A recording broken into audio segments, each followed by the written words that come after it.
सी voter वालों ने एक सर्वे करवाया था और उन्होंने सीएम फेस की जो रैंकिंग थी उस पर 3 नाम आए। वरीयता क्रम में कहें सबसे ऊपर तेजस्वी, नीतीश जो थे वो तीसरे नंबर पे थे और प्रशांत किशोर दूसरे नंबर पे थे।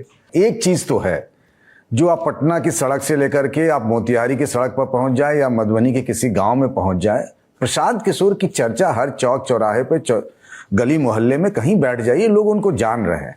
जो शुरुआत में उनके बारे में कहा जाता है कि टिकेंगे नहीं, चले जाएंगे, तो जो चंपारण की भितियरवा से उन्होंने अपनी शुरुआत की, अब लगातार 3 साल तक खुद ही कहते हैं कि 5000 गांवों में हमने पदयात्रा की है, लगातार डटे हुए। एक तीसरी ताकत बनते हुए दिख रहे हैं, नजर आ रहे हैं चर्चा के आधार पर।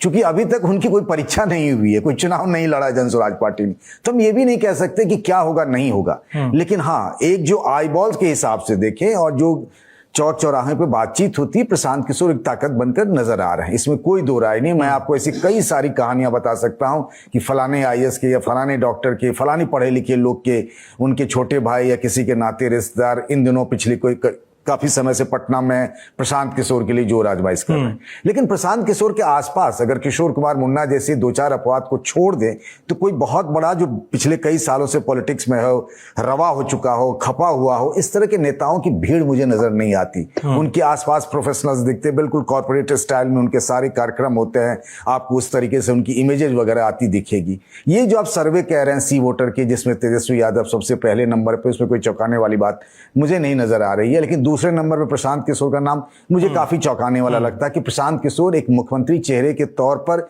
दूसरे नंबर पर दिखाया जा रहा है। बीजेपी के नेताओं की अगर हम खास तौर से बात करें तो उनको लगता है कि सबसे ज्यादा प्रशांत किशोर के होने से डेंट अगर किसी को है तो वो बीजेपी को लगता है, बीजेपी को लगना है। एजेंडा वो जरूर सेट कर रहे हैं। किसको पता था सम्राट चौधरी के बारे में, अशोक चौधरी के बारे में, मंगल पांडे के बारे में, दिलीप जायसवाल के बारे में, संजय जायसवाल के बारे में। ये काम तो आरजेडी और कांग्रेस का भी होना चाहिए था, लेकिन उधर से तो कोई ऐसी बात ही नहीं आई।